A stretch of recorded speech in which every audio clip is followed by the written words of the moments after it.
Hey guys, sa video natin ngayon ay magre-replace tayo ng screen nitong yan, ACER E1-431, no?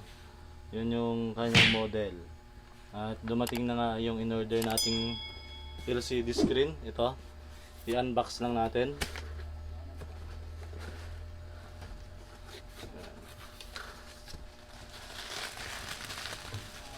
Okay, so ito na yung kanyang screen na dumating.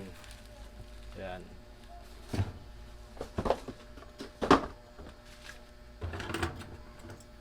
Pero syempre, bago natin to ikabit, i-disassemble muna natin yung ating screen. Tanggalin natin tong dalawang cover na to sa kanyang screw. Okay. Yan.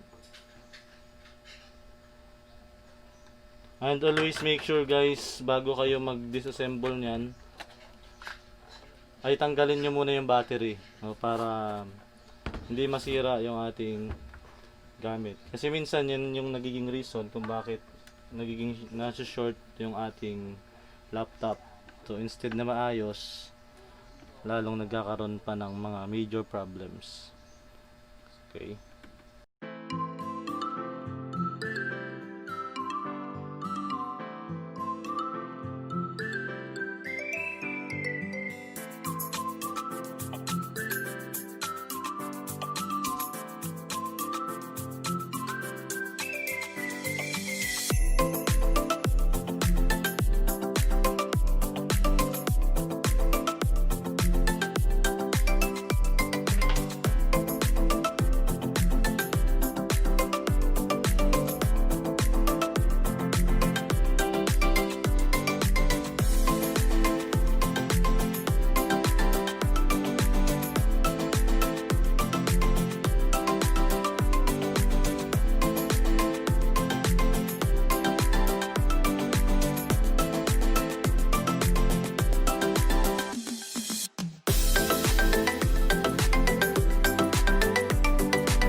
So, ito na yung luma natin na LCD screen. So, pag umorder nito, lagi nyo tatandaan, picturean nyo yung mga serial number dyan at model number ng screen. Para hindi mahirapan yung nagbebenta, yung supplier. Okay? So, tabi na natin to. Yan. Ngayon naman ay unwrap na natin tong ating bagong screen.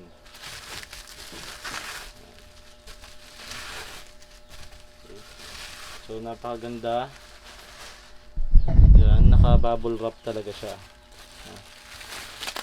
And aside sa bubble wrap, ay mayroon pang cover yan.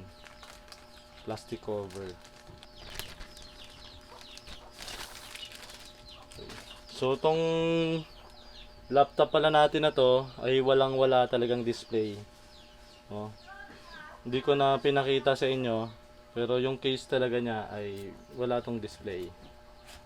Okay, so ikabit na natin ang ating screen.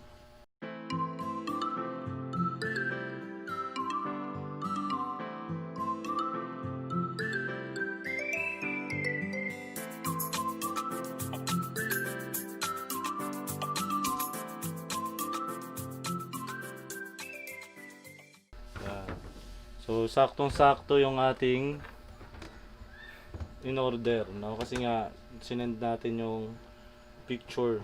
Okay? So kabit muna natin yung ating flex.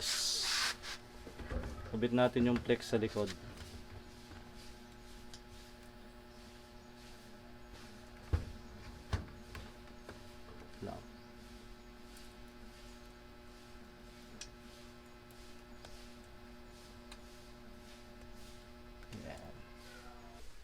Lagyan natin ng tape yung likod, no, para suporta dyan sa ating flex.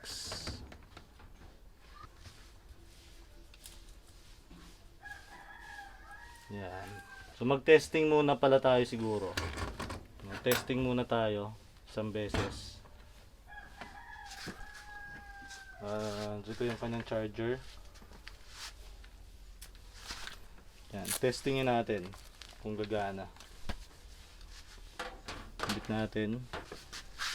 Okay, naisaksak na natin yung ating laptop. Yan, i-on natin. Yan. So meron na tayong display. O, di ba? Yan. Yan. So pagka ganon, ay pwede na nating ibalik. I-assemble na natin ulit. Let's go.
Okay, last testing.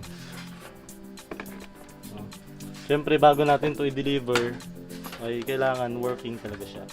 So isa pang testing. Yan. Ayos. Pwede na natin siyang i-deliver. Okay guys, so hanggang dito na lang natin tatapusin yung video natin. Maraming salamat sa panonood. Sana ay nakatulong ako sa inyo. Kung magka-problema man sa screen yung inyong personal laptop or yung sa iba na gustong magpagawa sa inyo. Muli maraming salamat sa panonood. Huwag mong kalilimutan ay hit yung ating subscribe button, pati na rin yung maliit na notification bell para updated kayong lagi sa aking mga upload. Hanggang dito na lang at maraming salamat. Maraming salamat sa panonood. Ingat po tayo lahat.